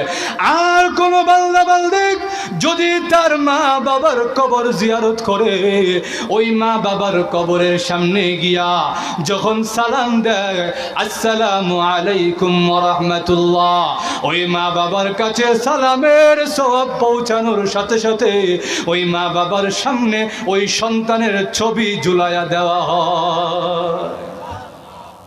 তোমার ওই সন্তান তোমাকে সালাম দিছে, তখন মা কয়, আল্লাহ আমার সন্তান দুনিয়াতে আমার হক দিছে না, আমারে খুশি করতে পারছে না, আমারে বড় কষ্ট দিছে, আমার খেয়াল রাখে নাই, আমার চিকিৎসা করায় নাই, ধুকে ধুকে আমি মরে গেছি। কিন্তু আল্লাহ এখন যে সালাম দিছে, আমার কবরে তো সওয়াব করার কোনো কাজ নাই, আমার ইবাদত করার সুযোগ আছে কবরে। আরো জোরে, কিন্তু আমার যে সালাম দিছে, আমার কবরের সামনে দাঁড়ায় যে 3 বার কুল হুয়াল্লাহ পড়ছে, আমার কবরে যে সোয়াব আইছে, আমার দিলটা খুশি হয়ে গেছে। হ্যাঁ প্রভু, আমার সন্তান যে আমার সামনে এসেছে, দুনিয়াতে যদিও আমার হক দেয় নাই, দুনিয়াতে যদিও আমাকে কষ্ট দিয়েছে, কিন্তু আমার কবরের সামনে এসে যে আমাকে সালাম দিল, আমার কবরের সামনে এসে আমার কাছে যে দোয়া দুরূদ পড়েছে, আমার রুহুর উপরে যে ইসালে সওয়াব করেছে, আমার কবরের সামনে যে দোয়া দুরূদ পড়েছে, আর এই দোয়া দুরূদ যে আমার রুহেতে কাজে লেগেছে, কবরে কাজে লেগেছে, আমার রুহটা আমার এই ছেলের প্রতি খুশি হয়ে গেছে। হ্যাঁ প্রভু, আমি যখন আমার ছেলের প্রতি খুশি হয়ে গেছি, আপনি মহান আল্লাহ আপনার বান্দার প্রতি রাজি খুশি হয়ে যান। আল্লাহ রাব্বুল আলামিন ডাক দিয়ে বলবেন, তোমরা যখন তোমাদের ছেলের উপরে খুশি হয়ে গেছো, তোমরা যতদিন নারাজ ছিলে, তোমাদের দিলটা যতদিন অসন্তুষ্ট ছিল, তার কোনো আমল আমি আল্লাহর কাছে কবুল হয় নাই, আসমান আর জমিনের মাঝে আটকা ছিল, বন্দি রাখা ছিল, তার কোনো আমল আমার কাছে কবুল হয় নাই। কিন্তু তোমরা যখন খুশি হয়ে গেছো, আমি আল্লাহরও আর কোনো রাগ গোসা নাই, আমি আল্লাহ আমার বান্দার প্রতি খুশি হয়ে গেলাম। এই জন্যে মা বাবার ইন্তেকালের পরে মা বাবার কবর জিয়ারত করতে হবে কি হবে না? আরো জোরে দেখেন, ওলামাই কেরামকে ডেকে এনে তো আপনি দোয়া করাবেনি, ওলামাই কেরামকে দিয়ে তো আপনি কোরআন শরীফ পড়াবেনি, কিন্তু আপনি আপনার মা বাবার জন্য নিজে কি করছেন? আমার মা মনে হয় বুঝেন না। আপনার আলেম ডেকে এনে আপনি দোয়া করাইছেন, মাদ্রাসার হাফেজ সাহেব ডেকে এনে খতম পড়াইছেন, কিন্তু আপনি নিজে আপনার মা বাবার জন্য কি করছেন? যদি বলেন ঠিক কিনা? আপনি নিজে কি একবার দোয়া দুরূদ পড়ছেন? আপনি কি একবার কবরের সামনে দাঁড়ায়া সালাম দিছেন, আসসালামু আলাইকুম ইয়া আহলাল কুবুর মিনাল মুসলিমিন ওয়াল মুমিনিন, আনতুম লানা সালাফুন ওয়া নাহনু লাকুম তাবিউন ওয়া ইন্না ইনশাআল্লাহু বিকুম লাহিকুন ইয়ারহামুল্লাহুল মুস্তাকদিমিন মিনকুম ওয়াল মুস্তাখিরিন। এইভাবে কি আপনি কোনোদিন সালাম দিছেন? আরো জোরে। তাহলে আপনার মা বাবা যে আপনার জন্য এত কষ্ট করলো, তাহলে কি ফায়দাটা হইল? আমার কথা বুঝেন তো আপনারা? তাহলে ভাইয়ারা আমার, সব সময় নিজের মা বাবার জন্য দোয়া করা, মা বাবার কবর জিয়ারত করা, কবরের সামনে নিজে যতটুকু পারেন দোয়া দুরূদ পড়া, চোখের পানি ছেড়ে আল্লাহর কাছে বলা, আল্লাহ আমার মা বাবার জিন্দেগির গুনাহ মাফ করে দেন, আমি যেই ইবাদতগুলো করেছি এই ইবাদতের সওয়াব আমার মা বাবার খবরে আপনি ইসাল করে দেন, পাঠায়া দেন। এইভাবে যদি দোয়া করতে পারেন, আল্লাহ রব্বুল আলামিনও আপনার প্রতি খুশি হয়ে যায়, আপনার মা বাবার রুহুটাও আপনার প্রতি খুশি হয়ে যায়। এই জন্য ভাইরা আমার, জীবনের প্রত্যেকটি পরতে পরতে, স্তরে স্তরে মা বাবার দোয়া নেওয়ার দরকার আছে না নাই? আরো জোরে ভাইরা আমার, সবসময় খেয়াল রাখবেন, আব্বা আম্মার মনে যেন কোনো কষ্ট না যায়। ফালা তাকুল লাহুমা উফ, আল্লাহ বলছেন তোমার মা বাবাকে উফ শব্দটাও কইও না। ছোটবেলায় দেখা গেছে আপনি এমন অনেক প্রশ্ন করছেন যেই প্রশ্ন আরেকজনে শুনলে বিরক্ত হইছে, কিন্তু আপনার আব্বা খালি খুশি হইছে। আমার মা বুঝছেন না মনে হয়। আপনার আব্বা যখন আপনাদের কুলে বেরিয়েছে, বাইরে উঠানে বসে রোদ পোহায়, হঠাৎ করে আপনি গাছের দিকে তাকায়, এখন আব্বা গাছে ওইটা কি দেখা যায়? আপনি বললেন আব্বু ওটা কার? কিছুক্ষণ বাদে আপনার ছেলে আবার কয়, আব্বু গাছে ওটা কি দেখা যায় কালো রঙের? আপনি তখন আরো খুশি হয়ে গেলেন, আব্বু এটা ছিল না, এটা কার? ঘুমাই গেছেন নাকি আল্লাহ জানে। কিছুক্ষণ পরে আবার দেখা যায়, আপনি কোন আব্বু গাছের পাতা এটা কি বসে রয়েছে আমি চিনি না। তখন আপনি আরো উঙ্গা চুমা দিয়ে, এখন আল্লাহ আমার ছেলে যে কথা কইতে পারে, আমার ছেলে যে জিগাইতে পারে, আপনি আরো মায়া করে, এখন আব্বু এটা কাক, কাক দেখতে এমন হয়, দেখে রাখো, চিনে রাখো। পাশের থেকে আপনার আব্বারটা কয় এত প্রশ্ন করে কেন? এটা হয় কি হয় না? কিন্তু আপনি বাবার কথায় কান্দেন না, আপনি মনে মনে খুশি, ছেলেরে আরো উঙ্গা চুমা দেন। মানুষের কি এখন আমার ছেলে জিগাইছে আজকে আমারে, আব্বু এটা কি, আমার ছেলে কাক কইতে পারে, আমার ছেলে জিগাইতে পারে। কিন্তু বুড়া বয়সে আপনার আব্বারও আপনি উড়ানে বয়ে রয়েছেন, আপনার আব্বা এবার উল্টা হয়ে গেছে কি, আপনার আব্বা আপনারে জিগায়, বাজান রে ওই বাড়ির উঠানে টিনের চালে এটা কি দেখা যায়, আপনি এখন আব্বা এটা খাওয়া, কিছুক্ষণ বাদে আবার কয় বাজান এটা কি দেখা যায় রে, আপনি এখন আর একটু আগে না কইলাম এটা হিতে এটা খাওয়া। কিছুক্ষণ বাদে যখন আবার জিগায় বাপজান এটা কি দেখা যায় টিনের মধ্যে, দেখি না তো চোখে, এমনি আপনি ওইটা গন বুড়া হইছো না শয়তানের গুড়া হইছো আল্লাহ জানে। এমন হয় কি হয় না? বাবা একটু দুইটা কথা বেশি কইলে আপনার বিরক্ত লেগে যায়। পারিবারিক মিটিংয়ে বাবা একটা কথা বললে আপনি এখন তুমি তসবিলে মসজিদে যাওছেন, তুমি অত কথা কও কেন? এ কথা কয় কি কয় না? সাবধান সাবধান, যদি এইভাবে বলেন আর আপনার আব্বা আম্মা যদি আপনার প্রতি নারাজ হয়ে যায়, মুখ দিয়ে আহ শব্দটা বের হয়ে যায়, আল্লাহ যেই শব্দটা বলছেন ওই শব্দটা যদি বের হয়ে যায়, উফ, আল্লাহ বলছেন উফ। আমরা সমাজে দেখা যায় রাস্তা দিয়ে হাঁটলে একটু পায়ে কাটা লাগলেই উফ উফ কইনি, তাহলে বোঝা যায় সামান্য আঘাত লাগলেই উফ বের হয়। আমার মা বুঝেন কিনা আল্লাহ জানে। উফটা কি খুব বেশি আঘাত দিলে বের হয়, টুকনি দিলে উফ বের হয়, জোরে হাতুড়ি দিয়ে বাড়ি দিলে উফ বের হয়। ওটার সময় তো ও মা গো বাবা গো গেছিল, কিন্তু উফ বের হয় কখন? সামান্য ব্যথা পেলে উফ বের হয়। আল্লাহ বলেন ওই উফ বের হওয়ার মতন যদি কাজ করো, আমি আল্লাহ ঘোষণা দিলাম মা বাবার হক তুমি আদায় করো নাই। জোরে বলেন ঠিক কিনা? এই জন্য মা বাবা আপনারে তাং করবে, বিরক্ত করবে, কিন্তু মা বাবার মুখ দিয়া উফ শব্দটাও বের করা যাবে না। জোরে বলেন ঠিক কিনা? রাজি আসিনি আমরা ইনশাল্লাহ? আরো জোরে। আল্লাহ রাব্বুল আলামিন আমাদেরকে বোঝার এবং আমল করার তৌফিক দান করুক। সকলে বলেন আমিন। ওয়া আখিরু দাওয়ানা আনিল হামদুলিল্লাহি রাব্বিল আলামিন। আপনাদের এই তাফসিরের পিছনে তো অনেকের অবদান, অনেকের সাহায্য সহযোগিতা, পরিশ্রম, শ্রম, মেধা, বুদ্ধি, পরামর্শ, অনেক কিছু দিয়েই একটা মাহফিল আয়োজন করা হয়। এই যে একটা মাহফিল আয়োজন করা হলো, এতে কি আপনারা খুশি না বেজা? আরো জোরে। তাহলে যারা এখানে সহযোগিতা করলো, সাহায্য সহযোগিতা করলো, কষ্ট করলো, শ্রম দিল, এখানে এসে যে সমস্ত উলামায়ে কেরাম বয়ান করলেন, সকলের জন্যই দোয়া করার দরকার আছে না নাই? আরো জোরে। এই জন্য সংক্ষিপ্ত দোয়া হবে, দোয়ার পরে আজকের মতো মাহফিল এখানে সমাপ্ত হবে। আগামীকাল থেকে আবার যথারীতি উলামায়ে কেরাম আসবেন, তাফসির আরম্ভ হবে, তাফসির চলবে। আপনারা রাজি আছেন তো সকলে ইনশাল্লাহ? শরীক থাকবেন তো ইনশাল্লাহ? আল্লাহ সবাইকে তৌফিক দান করুক। সকলে বলেন আমিন। সকলে দুরূদ শরীফ পড়েন। আল্লাহুম্মা সাল্লি আলা মুহাম্মাদ ওয়া আলা আলি মুহাম্মাদ কামা সাল্লাইতা আলা ইব্রাহিম ওয়া আলা আলি ইব্রাহিম ইন্নাকা হামিদুম মাজিদ। আল্লাহুম্মা বারিক আলা মুহাম্মাদ ওয়া আলা আলি মুহাম্মাদ كما باركت على إبراهيم وعلى آل إبراهيم إنك حميد مجيد. أستغفر الله ربي من كل ذنب وأتوب إليه. لا حول ولا قوة إلا بالله العلي العظيم. الحمد لله رب العالمين والصلاة والسلام على سيد الأنبياء والمرسلين. ربنا ظلمنا أنفسنا وإن لم تغفر لنا وترحمنا لنكونن من الخاسرين. اللهم اغفر لنا ولوالدينا.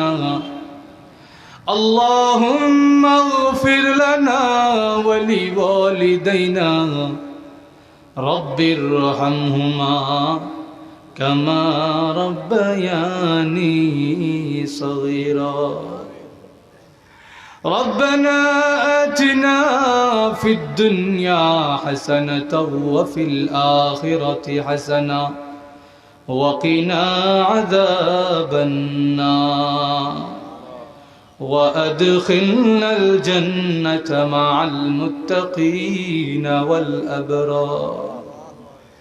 ইয়া ফাতিরাস সামাওয়াতি ওয়াল আরদ আনতা ওয়ালিয়ুনা ফিদ দুনিয়া ওয়াল আখিরা তাওয়াফফানা মুসলিমিন وألحقنا بالصالحين রব্বুল আলামিন সারা জীবনের গুনাহের বোঝা মাথায় নিয়ে ভিক্ষুক আর কাঙ্গালের বেশে সাদা দাড়িওয়ালা মুরব্বিদেরকে নিয়ে আলেম উলামা নিয়ে নওজওয়ান ভাইদেরকে নিয়ে আমি মুসাফির অবস্থায় তোমার শাহী দরবারে হাত তুললাম। মেহেরবানি করে গো আমাদের জিন্দেগির সমস্ত গুনাহ খাতা মাফ করে দাও। আল্লাহ গুনাহ করেছি, অপরাধ করেছি, তবুও তো আমরা তোমারই গোলাম, তোমারই বান্দা। তুমি যদি ফিরাইয়া দাও আমাদের যাইবার আর কোনো জায়গা না। আল্লাহ একটা কুকুরকে দেখেছি, মালিকে একটু ভাতের মার দিলেও তার পেট ভরে না, কিন্তু মালিকের একটু ভাতের মার পাইয়া মালিকের গোলামি করে সে তার মালিক ভুলে না। আমি আমার মালিকের এত নিয়ামত পাইয়া আমি আমার মালিক আমার আল্লাহকে চিনলাম না। কুকুরে দেখিলে মোরে শরম লাগে, তা কোনো গুনাহ রাখে না সে, আমি গুনাহগার। আয় আল্লাহ গুনাহ করেছি, অপরাধ করেছি, তুমি যদি ফিরাইয়া দাও আর যাইবার কোনো জায়গা নাই। মেহেরবানি করে গো জিন্দেগির সমস্ত গুনাহ খাতা মাফ করে দাও। আল্লাহ আমরা যারা হাত তুলেছি আল্লাহ জানি না কার মা নাই, কার আব্বা নাই। আল্লাহ মা বাবার কথা ভোলা যায় না। দুনিয়াতে দেখেছি মা বাবা নিজে ভালোটা খায় নাই, সন্তানকে খাওয়াইছে। নিজে ভালোটা পড়ে নাই, সন্তানকে পড়াইছে। ওই মা বাবা আজকে যাদের গুরুস্থানের ভাঙ্গা কবরে শুয়ে আছে, মা বাবার কবরে আযাব দিও না, মা বাবার কবরকে জান্নাতের বাগান বানায়া দাও। আল্লাহ আব্বা আম্মা যাদের জিন্দা আছেন হায়াত দান করেন, বেশি বেশি মা বাবার খেদমত করার তৌফিক দান করেন। আল্লাহ আজকের মাহফিলে আল্লাহ আপনার বান্দারা কে কোন উদ্দেশ্যে হাত তুলেছে আল্লাহ জানি না। আপনি তো আলিমুম বিযাতিস সুদূর, মানুষের দিলের খবর আল্লাহ আপনি জানেন। আল্লাহ আপনার বান্দারা যে যে উদ্দেশ্যে হাত তুলেছে আল্লাহ প্রত্যেকের মনের নেক আশাকে কবুল আর মঞ্জুর করে নেন। আল্লাহ আজকের মাহফিলকে কবুল আর মঞ্জুর করে নেন। এই মাহফিলের সঙ্গে যে যেইভাবে সম্পৃক্ত, টাকা দিয়ে পয়সা দিয়ে যে যেইভাবে সহযোগিতা করেছে, আল্লাহ বুদ্ধি দিয়ে মেধা দিয়ে শ্রম দিয়ে, আল্লাহ যে যেইভাবে এই মাহফিলকে সফল করতে শ্রম দিয়েছে, কষ্ট করেছে, আল্লাহ প্রত্যেকের জন্য মাহফিলকে নাজাতের ওসিলা বানায়া দিয়ে। আয় আল্লাহ বিশেষ করে প্রবাসীদের জন্য দোয়া চাওয়া হয়েছে। আল্লাহ প্রবাসীরা তো মা বাবা ভাই বোন সব কিছু ছেড়ে প্রবাসে পড়ে আছে। আল্লাহ আত্মীয় স্বজন দেখে না, আত্মীয় স্বজনের কাছেও যেতে পারে না। প্রবাসীদের কত ইজ্জত, মা বাবার মুখটাও দেখতে পারে না। আল্লাহ ওই প্রবাসীদেরকে আপনি নিজ কুদরতে হেফাজত করেন। আল্লাহ প্রবাসীদের আয় রোজগারে আরো বরকত দান করেন, সমস্ত বালা মুসিবত বিপদ আপদ থেকে হেফাজত করেন। দেশের জন্য এবং দশের জন্য আরো বেশি অবদান রাখার তৌফিক দান করেন। ইসলামের জন্য তাদেরকে কবুল আর মঞ্জুর করে নেন। আল্লাহ এলাকার মাটির নিচে যত মুমিন মুমিনাত কবরের বাসিন্দা হয়ে গেছে, আল্লাহ প্রত্যেকের কবরের আযাব মাফ করে দেন, প্রত্যেকের কবরকে জান্নাতের বাগান বানায়া দেন। আল্লাহ আমাদেরকে মক্কা মদিনা জিয়ারত করার তৌফিক দান করেন। আল্লাহ মক্কা মদিনা জিয়ারত করার তৌফিক দান করেন। আমাদের পক্ষ থেকে লাখো কোটি দুরূদ আর সালাম সোনার মদিনায় নবীজির রওজায়ে আতহারে পৌঁছাইয়া দেন। وصلى الله تعالى على خير خلقه محمد وعلى آله وصحبه أجمعين آمين آمين برحمتك يا أرحم الراحمين. وعليكم السلام.